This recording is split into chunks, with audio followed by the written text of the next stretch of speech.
Chapter 7, The Gupta Era, An Age of Tireless Creativity. Question answers from grade 7, subject Social Science. The big questions. Question 1, who were the Guptas? Why is the Gupta period sometimes called the classical age in Indian history? Answer, the Guptas were a powerful ruling dynasty in ancient India. Starting around the 4th century CE, they ruled over large parts of northern and central India. The Gupta period is called the Classical Age because it was a golden time for Indian culture, art, literature, science, and architecture. Many famous works like Kalidas plays, Aryabhata's mathematics, and beautiful temples were created during this time. The society was prosperous and creative, and Indian civilization reached new heights. Question 2, what was happening in the rest of the subcontinent at this time? Answer, while the Guptas ruled northern and central India, other regions had their own powerful rulers and kingdoms. In the south, the Pallavas were emerging.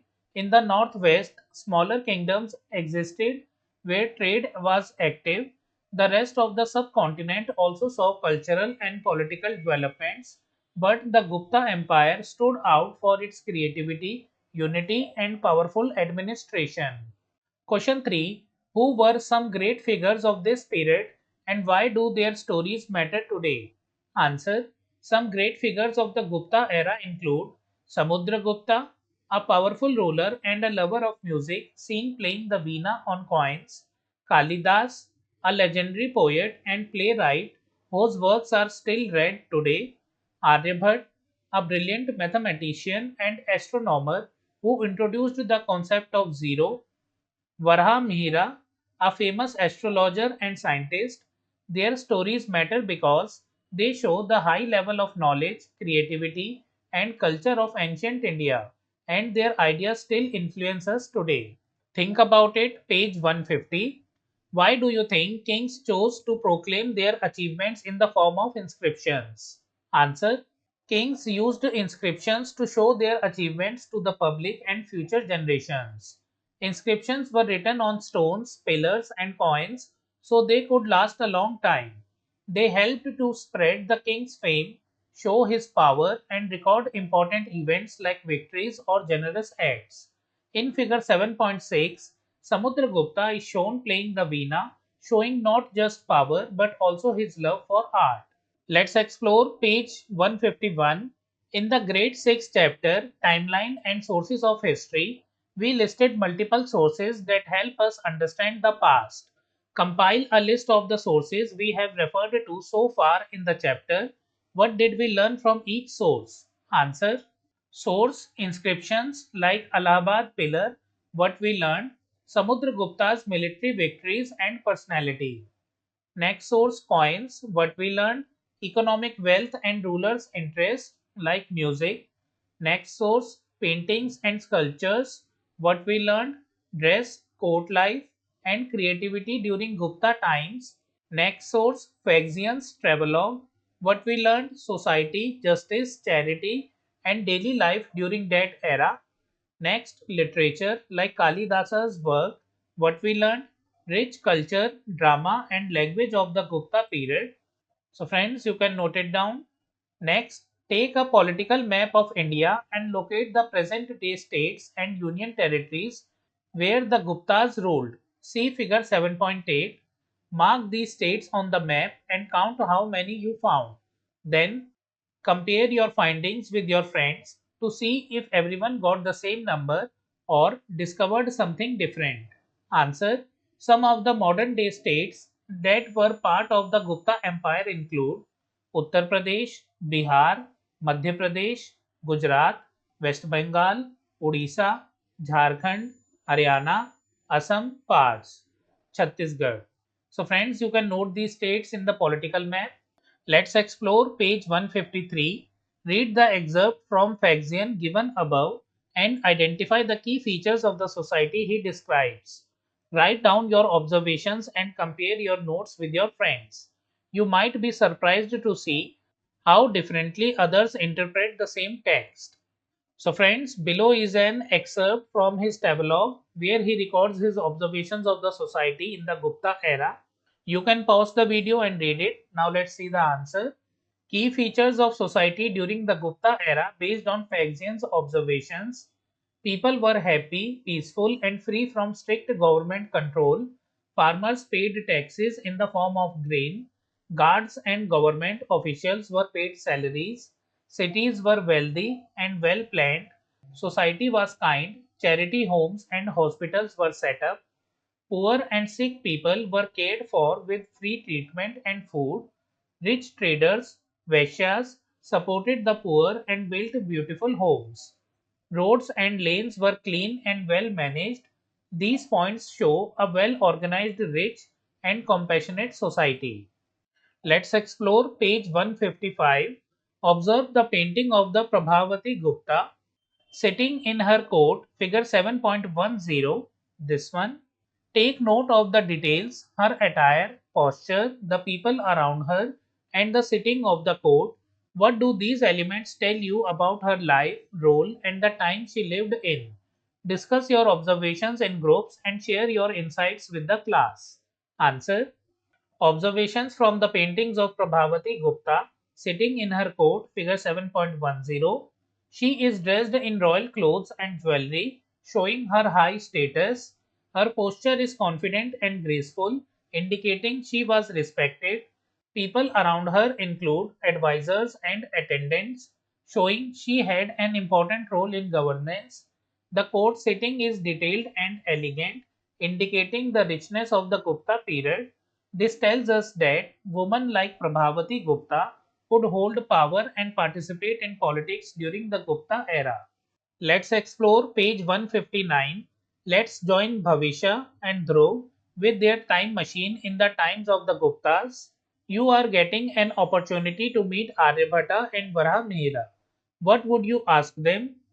Divide the class into two groups and create a series of questions for an interview with them. Answer. Interview questions for Aryabhatta and Varaha Mihira. For Aryabhatta, first, how did you discover that the earth rotates on its axis?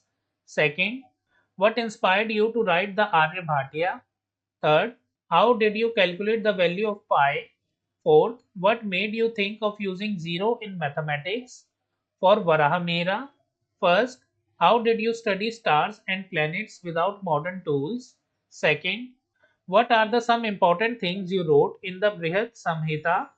Third, how did science and religion work together in your time? Fourth, what advice would you give to today's scientists? Let's explore page 160.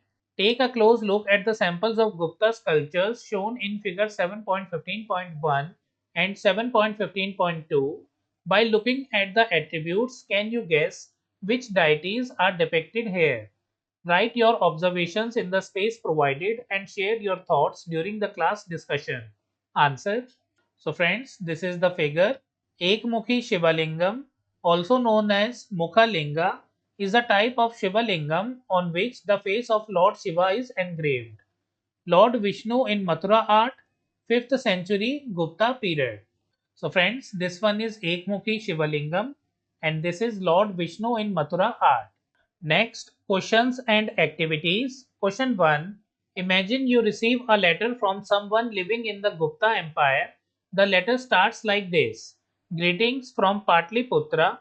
Life here is vibrant and full of excitement. Just yesterday I witnessed. Complete the letter with a short paragraph, 250 to 300 words, describing life in the Gupta Empire. Answer. Just yesterday, I witnessed a grand performance of Kalidasa's latest play at the royal court. The king himself was present and applauded the actors generously. The city is buzzing with art and literature. Scholars, poets, and artists are everywhere, sharing new ideas and stories. Our streets are clean and filled with the aroma of fresh sweets and spices. Merchants from far off lands like China and the Middle East come to trade silk, horses, and gems. Temples and monasteries are beautifully built with carvings that tell stories from our epics. Children study in gurukuls and universities. learning astronomy, medicine, and mathematics. Just last week, I saw a team of astrologers and mathematicians discussing the movement of stars. Aryabhat himself walked past us once. What a brilliant man! Our city also has hospitals and charity homes where monks and doctors treat the poor for free. Life under the rule of our great king Chandragupta II Vikramaditya is peaceful. With no wars, people are focused on learning and building. The coins in circulation are beautifully designed, and traders speak of prosperity. I wish you could come and see all this for yourself. Until then, I hope this letter brings Patliputra a little closer to you. Warm regards, a friend from the Gupta era. So you can write your name here like NCERT Hindi tutor. Question 2. Which Gupta ruler was known as Vikramaditya? Answer. Chandragupta II was known as Vikramaditya. Question 3. Periods of peace support the development of various aspects of socio-cultural life, literature, and the development of science and technology. Examine this statement in the light of the Gupta Empire. Answer. The Gupta Empire was known for its long periods of peace and stability. During this peaceful time, people were able to focus on creativity and learning rather than war. This led to a golden age in Indian history. Scholars like Aryabhata made major discoveries in mathematics and astronomy. Kalidasa wrote beautiful poetry and plays. Artists painted the famous Ajanta cave murals. Architecture flourished with the building of temples and monasteries. Because there were no constant invasions or unrest, trade and education grew rapidly. Thus, the peace during the Gupta rule allowed the empire to become a hub of cultural and scientific excellence. Question 4. Recreate a scene from a Gupta ruler's court. Write a short script, assign roles like the king, ministers, and scholars, and enact a role play to bring the Gupta era to life. Answer. Characters: King Chandragupta II, Vikramaditya, Minister of Trade, Royal Poet Kalidas, Astronomer Aryabhat, General, Courtier.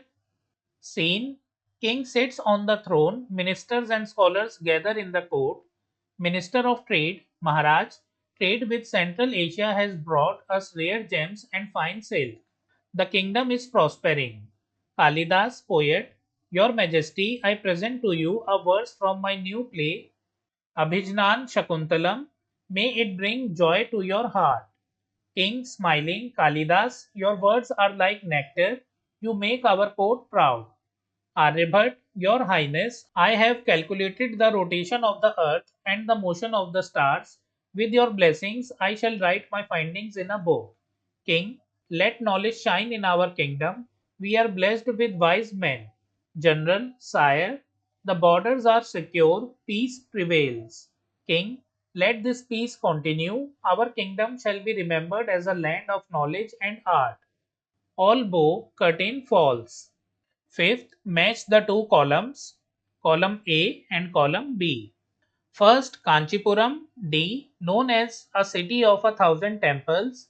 Second, Ujjaini, E, a prominent center of learning in ancient India. Third, Udaygiri, B, famous for rock cut caves featuring intricate carvings of Hindu deities, especially Vishnu. Fourth, Ajanta, A, known for vibrant cave paintings that depict the Jataka tales. Fifth, Patliputra, C, capital of the Guptas. So friends, you can match them accordingly. Now let's move forward. Question 6. Who were the Pallavas and where did they rule? Answer. The Pallavas were a powerful dynasty that ruled parts of southern India, especially Tamil Nadu. Their capital was Kanchipuram. They were known for their contributions to art, architecture, and temple building, especially during the same period as the Guptas in the north. They built the famous rock cut temples of Mahabalipuram. Question 7. Organize an exploration trip with your teachers to a nearby historical site, museum, or heritage building.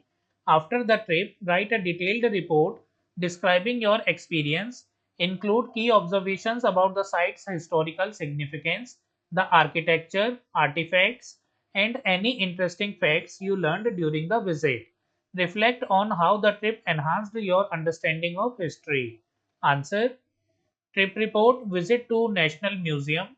Last week we visited the National Museum in New Delhi as part of our school's history trip. Our teachers guided us through various galleries filled with ancient artifacts, coins, pottery, paintings, and weapons from different eras, including the Gupta period. We saw beautiful Gupta era coins with the king playing the veena and inscriptions in Sanskrit. A section showed models of Ajanta cave paintings, which were vibrant and detailed. The museum also displayed old scripts, statues of gods, and tools used in daily life. The architecture of the museum building itself reflected classical styles with domes and columns. The guide explained how the Gupta period was a golden age of science, literature, and culture. We even saw a replica of Aryabhata's manuscripts and models of ancient astronomical tools. This trip helped us see history come alive beyond textbooks. It made me understand how creative and rich the Gupta period was. I now appreciate how past generations lived, created, and built our heritage. By Weber, Class 7. So, friends, you can write your name here. I have written mine, Weber. So, friends, we have completed all the question answers from chapter 7, the Gupta Era and Age of Tireless Creativity. We have already studied the short notes and summary of this chapter.